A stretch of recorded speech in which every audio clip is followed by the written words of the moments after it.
Good evening, ladies and gentlemen, and welcome back to another episode of Bahrain Now with me, your host, Bara Abdallah, as we showcase all latest talents, initiatives, and happenings in Bahrain. So stay tuned. We'll be right back.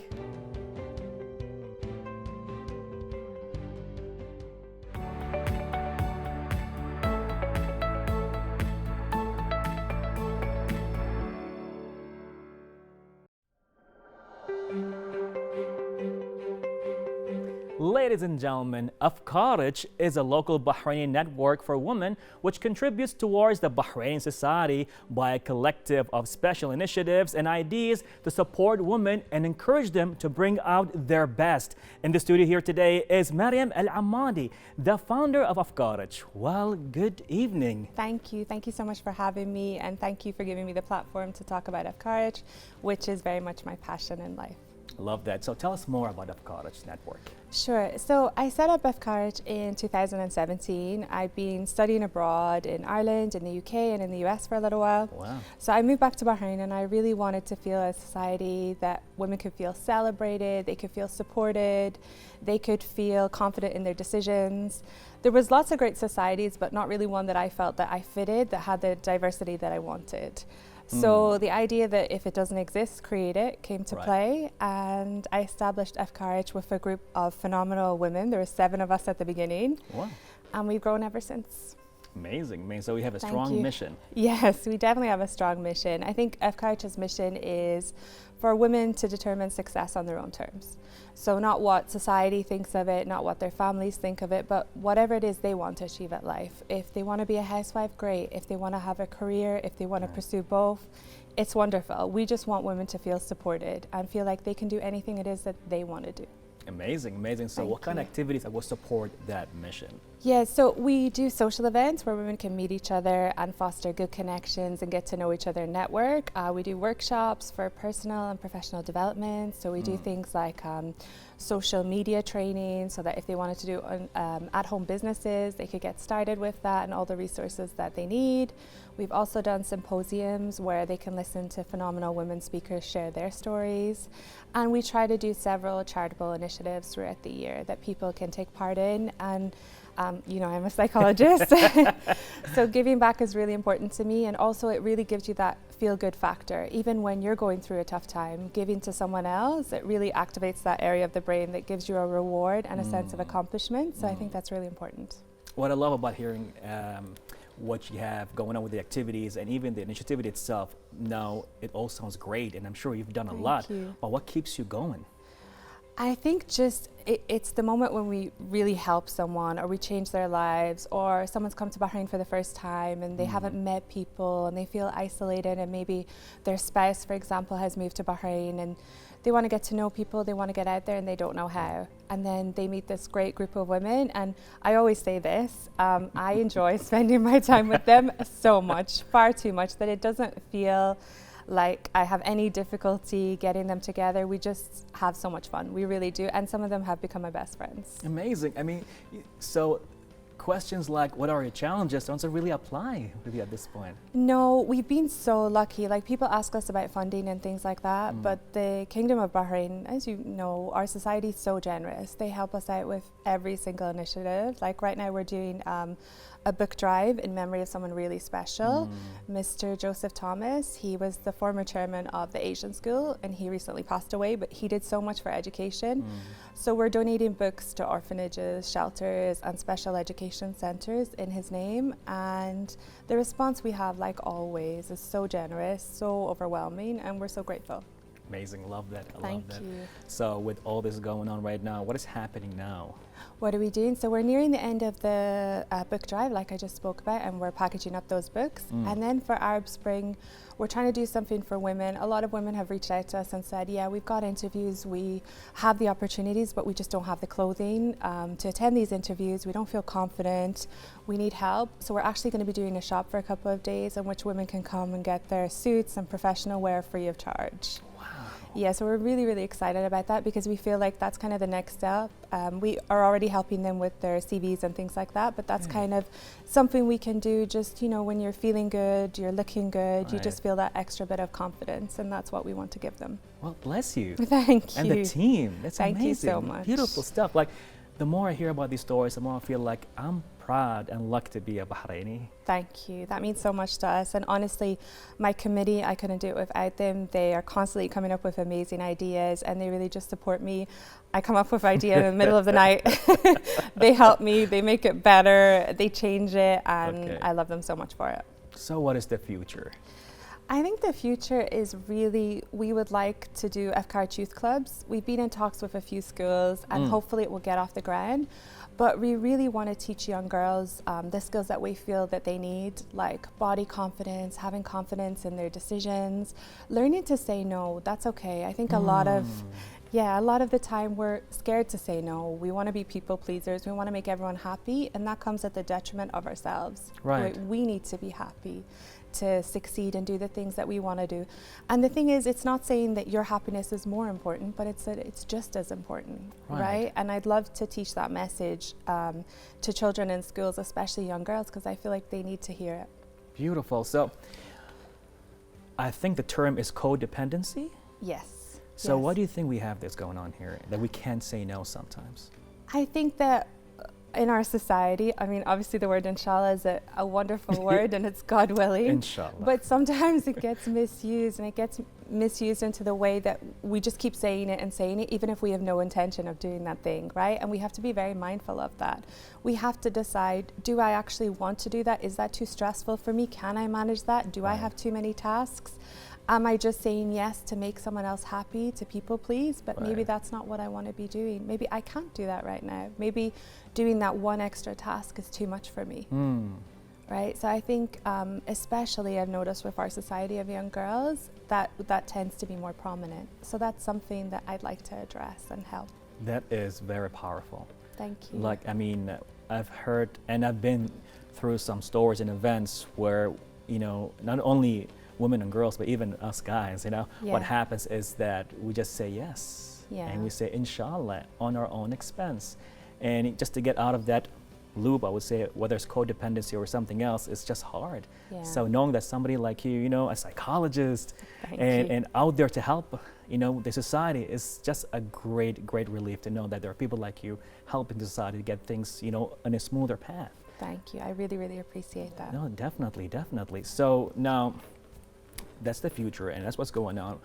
What's gonna happen in the sense that, what do you think we need more to help the society with, or even a College Network? I think we really just want to grow our network, right? We want to get more and more women involved. Someday I would definitely, I always get asked, when are you going to do something for men? Inshallah, we're working on it. Yeah, people have told me that so often. I think I've even taken the username for some stage that we're going to use it. But yeah, they ask me all the time.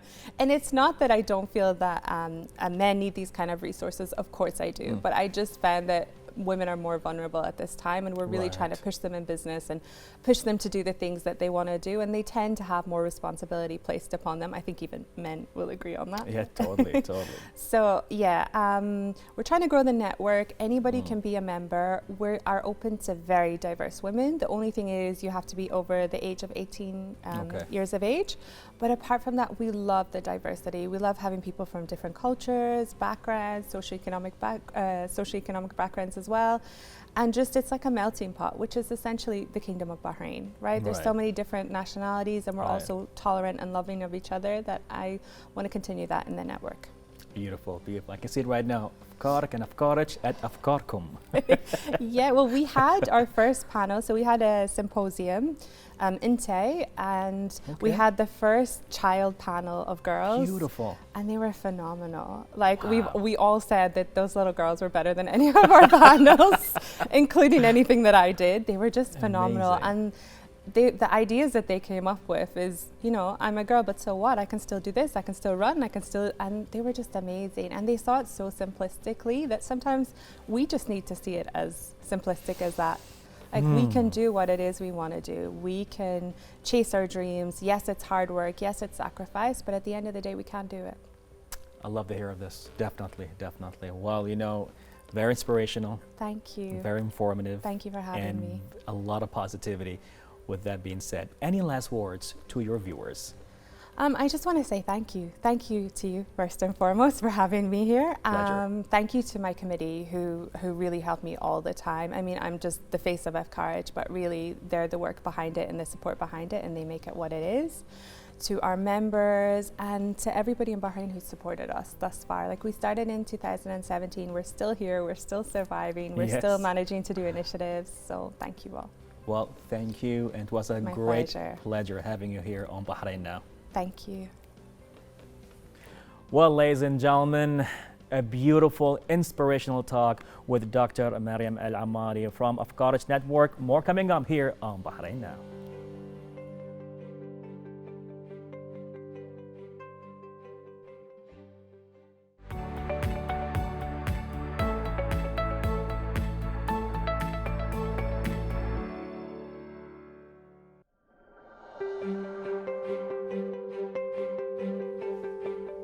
Ladies and gentlemen, we have Haya Shaheen, the owner of La Casa Studio. La Casa Studio is a unique art studio that was created with a lot of love and passion. And most importantly, you can find lots of fun in La Casa that you haven't found anywhere else. So today with us is Haya Shaheen. Good evening. Good evening to you too, and thank you for having me here today. Definitely, definitely. So tell us more about La Casa Studio.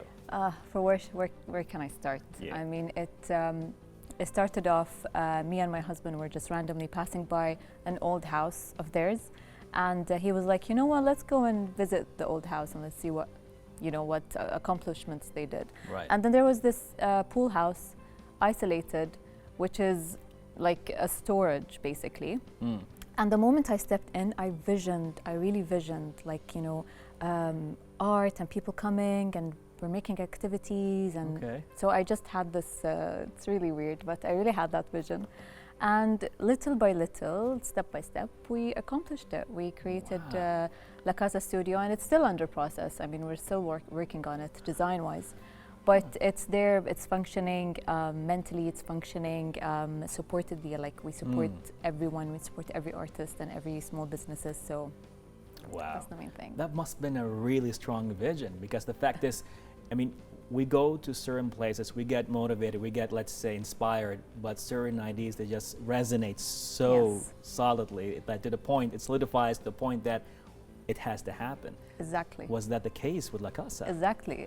It was like, I mean, it's, the place, the location, everything, it was speaking art studio, event space, art studio, event space. So it just happened, and everything, all the circumstances, everybody, family, friends, they supported it. So, it was like you have those small signs along the way that guide you and tell you what you're doing. You're on the right path, you're on the right path. Amazing. Amazing. And That's everybody what was happened. supporting it. Yes, everybody Family, was supporting friends. it. Alhamdulillah. Yes. Alhamdulillah, alhamdulillah. So now, in the meantime, what kind of workshops, activities do you have? At the meantime, we do painting workshops, we have mosaic workshops, resin, art therapy, and we do different kind of painting sessions. And it's like, basically it's an event space as well. So if you have a small business or if you have just the heart to give and to teach art, the place is there, you can do that. So basically that's La Casa. And it's because I'm busy, right, with my schedule. So I can't do everything, which I would love to do everything, but I can't. So I want to give a chance to other people as well. Right. So why La Casa? Is it because of the Netflix TV show? Maybe it got influenced me a bit. A little bit. But because La Casa is a house. It means house, home. So studio. So it's basically a house, and now it's a studio. So La Casa Studio is just... It's just home. Yeah, it's just home. It's just home. I love that. From a vision to a beautiful art place, studio, La Casa. Loving it. Thank you. Now, you said art therapy. Yep. Tell us more about that. Okay, so just to be clear, I didn't study art therapy. It's my experience through people and through their impression and through their feedback. And because I've been immersed in art and colors and everything since I was a kid through my mother. So art is using all of your senses. So when people come over and we experience art sessions, we use all the senses. So basically they get so focused, it's like they're immersed, they're like deep into the sea, where everything is slow motion. They can basically hear the sounds outside, like barely, you know, they really get so focused. Okay. And I try to be on top of them, like to focus. And I tell them, you have only 2 hours and you invested in those 2 hours. You came here for 2 hours, so focus on them and let go. And then there's the candles and the music and the vibes and everyone, and the phone's like off only when they want to take pictures, but I try. Okay. And so then they, like when they leave their painting or their work, they feel amazing, they feel good, they feel there's no stress. And I don't give like basic lessons, it's just expression art. They can use their fingers, they can use whatever they want, the shapes, as I said, the smell, everything. So that's why they feel no pressure. There's no pressure on top of them, so they feel good. That is very interesting. Yes. So a typical session is that we're there, candles, I'm guessing dimmed lights? Yes. When it's in the evening, it's dim lights, and we try when it's in the daytime with the daylight, because it's really nice inside there. So. And special kind of music? Special kind of Soothing music, soothing music. There's ABBA. Oh, yeah, my generation. Andrea ABBA. Bocelli.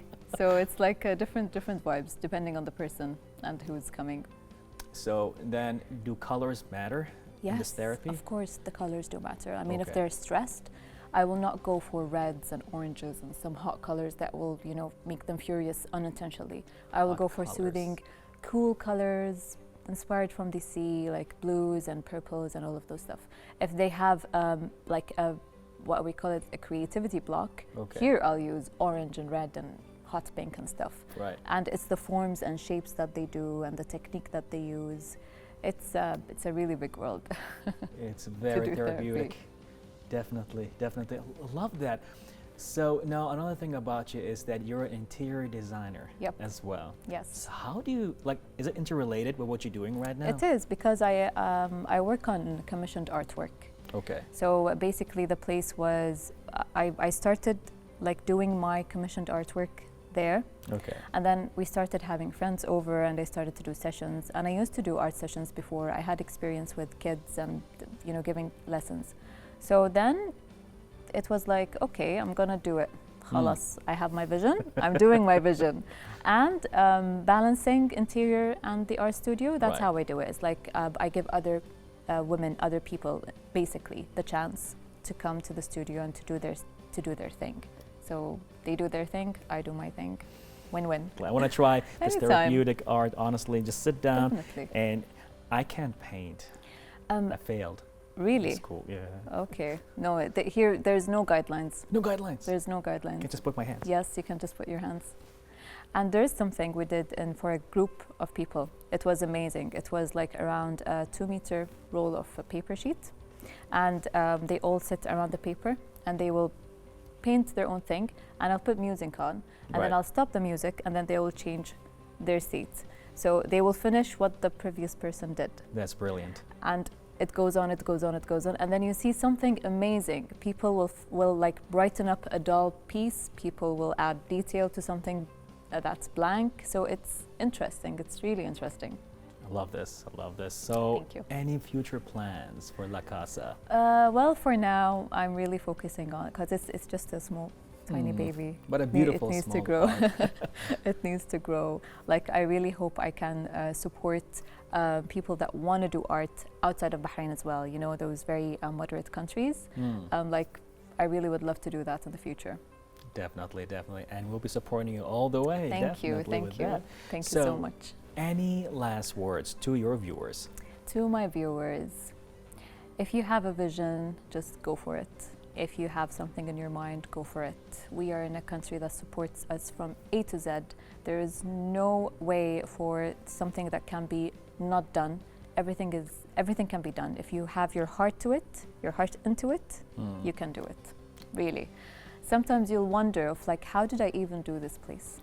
It just happens. If you have your heart into it, it happens.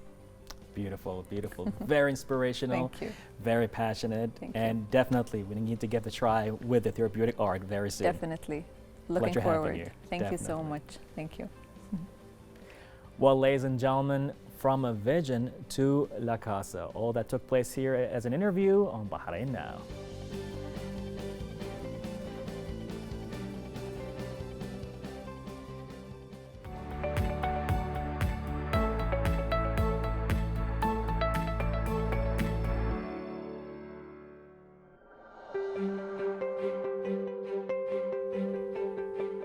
Ladies and gentlemen, Bahrain got no shortage of skilled chefs fashioning dishes together that are bound to get your appetite going. One such talented chef is Chef Noura Bahloul with us here today. Chef Noura, how are you? I'm good. How are you? I'm good, I'm good. Thanks for having me. A pleasure actually. So tell us about your cooking journey and adventure.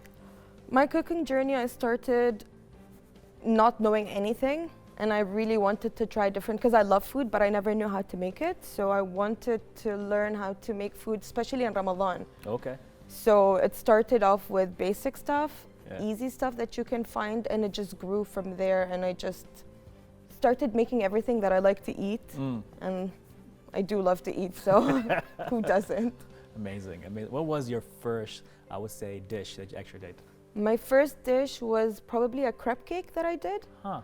Yeah, I was really into desserts, still am. Okay. And I wanted to make it because I couldn't find it in the market. That was like 10 years ago. So I made it, and it didn't look so great, but it tasted really good. And I just kept going from there. Okay, that was amazing. So you started off, with Ramadan times. Yes. And what kept you going? The love of it. It was just so much fun. I never thought food could be so much fun, and cooking could be so much fun. It's just exciting. You get to learn, you get to make mistakes and learn Okay. from them, and just love it, really. So it's fun. You get to learn a lot. It's exciting. And you get to eat. You get to eat. You get to eat. Yeah, during and after and Right, before as right. well. Let's go. Let's go cook. Now Let's. seeing what's going on definitely is it. But now with all that, now are you more focused on sweeteries or special cuisines? Where do you see yourself mostly? That's the thing. I don't like to put myself in one thing. I do love to eat desserts, so maybe I make more desserts, but that's how I learned, basically jumping from one dish to the other, creating one dish like from different countries every day. So I get to learn and I get to try everything that I haven't tried. So that's how I basically started cooking more and more every day, because I just wanted to see what else was out there other than the machboos and the biryanis and things like that. Yeah. Okay. What was the most challenging dish that you said to yourself, I need to do this, I need to take this challenge? Well, I'm gonna say bread. Bread is really hard to make. Interesting. Bread is like, it takes so much time, and you need to be kind of an engineer how to make with bread. Engineer, okay. You really do, because if you make one tiny mistake, it all goes bad.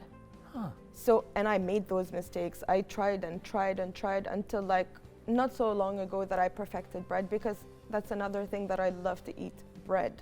And you don't want to eat always eat the sliced bread or whatever that you find in the coleslaw. Sometimes you want something different. So I decided to make it myself. Okay, great. Yeah. So your passion of cooking went all the way to social media as a food photographer. How Right. did that start? Well, everybody eats with their eyes first. Everybody knows this. So if you're gonna, even if the dish tasted amazing and you see like a blob of food, you're not gonna think, oh, that looks good, I wanna try it. So what I did was I did more research about food photography, what entices the eye, what colors will attract you in.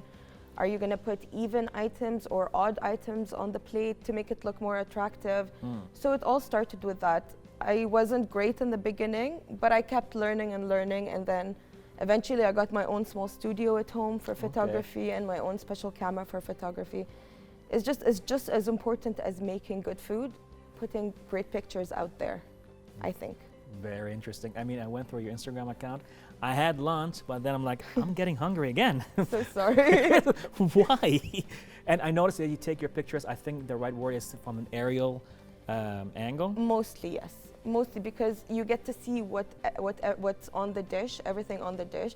You can, for something that's more 3D or coming out, then you do the wider shot from down. So you get to see all the details. But if it's like, for example, a salad or something like that, you want to see everything that's in it, you do the top shot. Okay, so what is your checklist? Like, I have to have these to have a good photo for food. Well, lighting is really important. Okay. I go for odd numbers because that's what I learned, is that the odd numbers attract you. If you, for example, you put 2 pieces of chicken, right?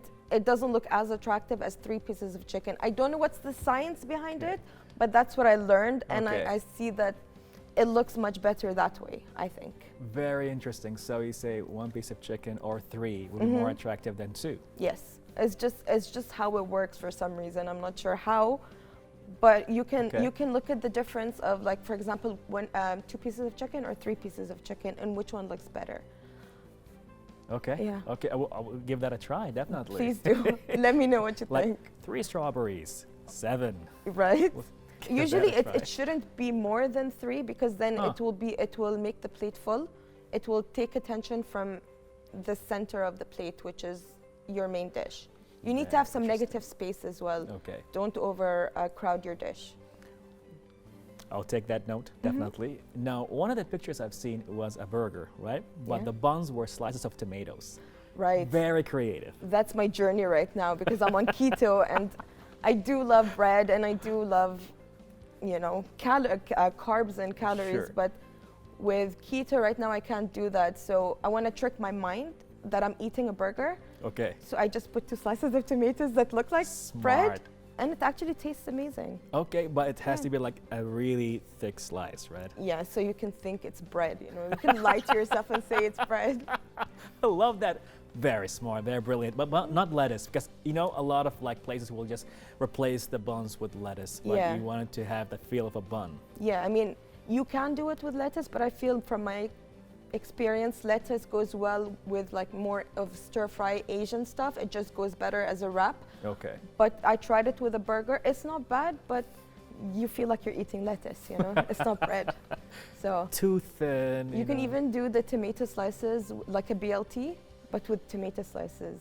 You will thank me for that. I am definitely gonna try that, and I'll Yeah. thank you right now for it. You're welcome. Another picture that actually got my attention is it was a mountain, more like a volcano. Right. It was definitely a type of sweets, right? And it was like there was like an explosion on the top of it, so it actually looks like a volcano. Yeah. That was really cool. So that one was a tricky one to do. It's something that I actually watched on another cooking show, and I Okay. just thought, wow, that looks difficult. Let me try to make it. So basically, what you see is it's dough, bread dough, filled with cheese, and then the volcano part is actually tomato marinara sauce. Okay. Yeah, and then you just put something in the back, which is another hack that I saw on the internet. Okay. Just light it up, and you get these flames and smoke coming out. It's all about, photography is also about the scientific thing behind the food. Like if you see some videos about photography, you'll see sometimes the food is even fake, because it's just so much that goes into it without people without knowing what it is, basically. But it's a lot of work to go in behind food photography. Well, behind the scenes, I love that. Yeah, yeah. It's a lot of work. Like maybe one day you're gonna vlog your experience behind the scenes, you know? I really should, yeah. Okay. Once I feel like I've mastered it, then I can do it. Great. Well, Yes. speaking of food and all that, what's happening here? We have monkey bread over here. Monkey bread. Yeah, monkey bread. Okay. So basically, it's dough that's dipped in butter and cinnamon and sugar, and you just bake it. So basically, all the caramel oozes out, Right. and it glues it together. So basically, this is a good sharing thing. So you just pick it apart and eat it. I'm hearing everybody right now behind the scenes like, let's go. Let's end this. Let's do this right now. That's it. You know, that's it. Yeah. So, very interesting journey. Starting off with your cooking adventure, being a chef, Chef Noura, and a food photographer. Yes. So, what's the future? What do you see happening for you? Well, for the near future, I am looking at maybe writing a cookbook. I am working on it. It's something that I've always wanted to do, because it's something that will last, you know, and everybody can have it. Okay. But eventually, like in the future, I would like to have either my cafe or restaurant. I would love to have that. I want to be my own boss, and I want to get to cook the food that probably you don't get so much over here. Right. different kind of cuisines, maybe a fusion kind of thing. I just have so many ideas for that restaurant. I can't wait to open it. I can't wait to visit. Yes, you're going to be the first guest. Let's go. Yeah. And this is going to be, right, the monkey bread? Yeah, this is for you. It has to be a menu. Yes. Menu item, Yes, definitely. for sure. So, any last words to your viewers? Cooking is not hard. Anybody can cook if you really want to do it, because I know a lot of people say cooking is too hard, what you do is too complicated. It's really not. I started knowing nothing. So just go on YouTube if you really want to do it. Super easy. And it's so much fun, and it's rewarding as well to see the final result, you know? It's just great. I love cooking. Okay, Yeah. well, that was such a fun talk with you, to be honest. Thank you. And can't wait to visit your cafe or restaurant, you Yes. know, in the near future. Inshallah. And definitely gonna try your amazing creative dishes. Thank you so much. Thank you for having me. It's a pleasure, definitely. Thank you. Well, ladies and gentlemen, there you have it, an artistic, creative chef, Chef Noor Bahloul. Hopefully, soon enough, we're gonna see a cafe or restaurant. All that in an interview taking place right here on Bahrain Now.